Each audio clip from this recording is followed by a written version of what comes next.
Oke, assalamualaikum warahmatullahi wabarakatuh ya. Pada kesempatan kali ini kita akan menjelaskan dan sekaligus belajar mengenai apa itu taraf nyata dan wilayah kritis ya. Taraf nyata dan wilayah kritis ya. Dalam uji hipotesis statistik ya, kita dapat membuat keputusan menerima atau menolak hipotesis ya, jelas itu. Jika kita menolak hipotesis H0 padahal H0 benar nih, maka terjadi keputusan yang salah, ya kan? Ya kan? Jika saya tuliskan di sini ya, jika menolak hipotesis H0, jika menolak H0 padahal ya saya tulis di sini, padahal H0 benar. H0 benar, maka ini adalah terjadi keputusan yang salah, itu kan, keputusan yang salah. Nah, kesalahan seperti ini kita sebut sebagai kesalahan jenis pertama. Nanti kita buat kesalahan jenis kedua, ya kan. Keputusan salah ini jenis pertama kesalahannya, ya. Nah, kemudian sebaliknya sama nih. Jika kita menerima H0, nah kan, kita tulis jika menerima H0 ya kan, padahal H0 salah, maka keputusannya apa? Ya pasti keputusan juga salah, keputusan salah ya. Nah, ini termasuk dalam kondisi kesalahan jenis kedua. Nah, maka seperti apa ini solusinya? Maka kita perlu membuat suatu peluang dari kedua jenis keputusan tersebut diusahakan sekecil mungkin, ya kan? Misalkan peluangnya kita buat sekecil mungkin ya. Misalkan P, misal ya P dia di sini adalah menolak H0. Yang pertama tadi ya, yang ini ya, menolak H0 padahal dia H0-nya benar. H0 benar. Nih, misalkan yang kasus pertama ini, ya kan? Ini sama dengan alfa gitu kan. Maka alfa ya kan? Maka alfa terus harus dibuat sekecil mungkin. Maka alfa dibuat sekecil mungkin. Artinya harus valid gitu kan. Dan untuk kasus yang kedua tadi ya, misalkan P juga sama ya, menerima H0 ya, kasus yang kedua di sini menerima H0 padahal H0-nya dia salah kan, keputusannya salah kan. Ini sama dengan beta misalkan saya buat, ya kan? Maka B juga harus dibuat sekecil mungkin. Maka B dibuat juga sama, sekecil mungkin. Nah, ini ada hubungannya dengan taraf nyata yang akan kita bahas dan wilayah kritis, ya kan. Nah, di sini alfa, beta, ya kan, ini disebut sebagai taraf nyata atau ukuran pengujian. Alfa atau beta di sini sama ya. Alfa atau beta ini sebagai taraf nyata.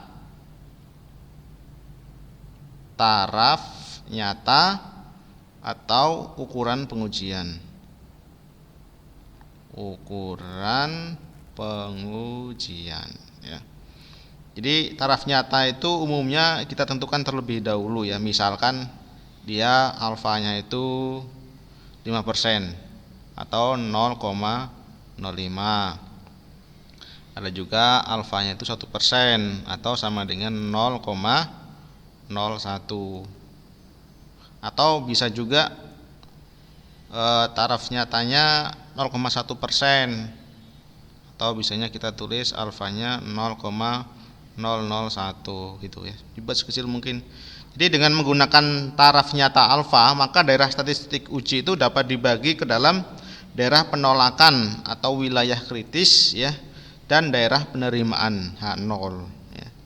Jika nilai statistik yang diperoleh dari data sampel berada pada daerah penerimaan, ya kan, maka data diputuskan untuk menerima. Dan sebaliknya, jika nilai statistik yang diperoleh dari data sampel itu berada pada daerah penolakan, maka yang diputuskan adalah menolak H0.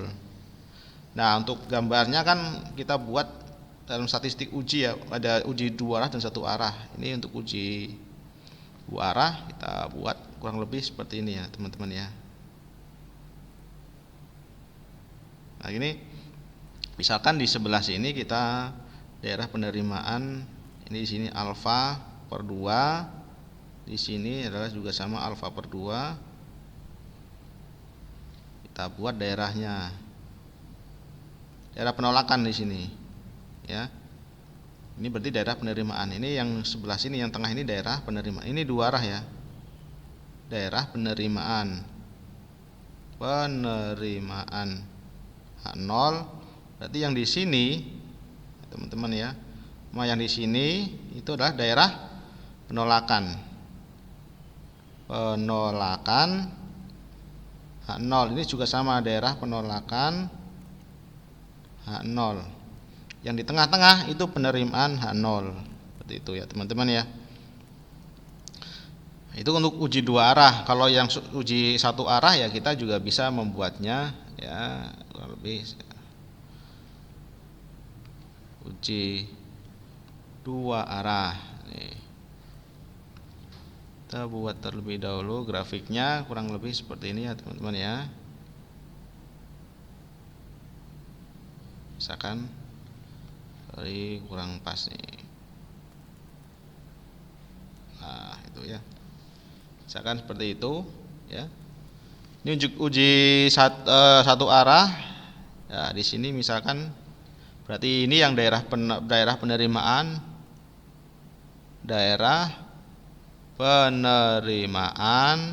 H0, sedangkan yang di sini itu adalah daerah penolakan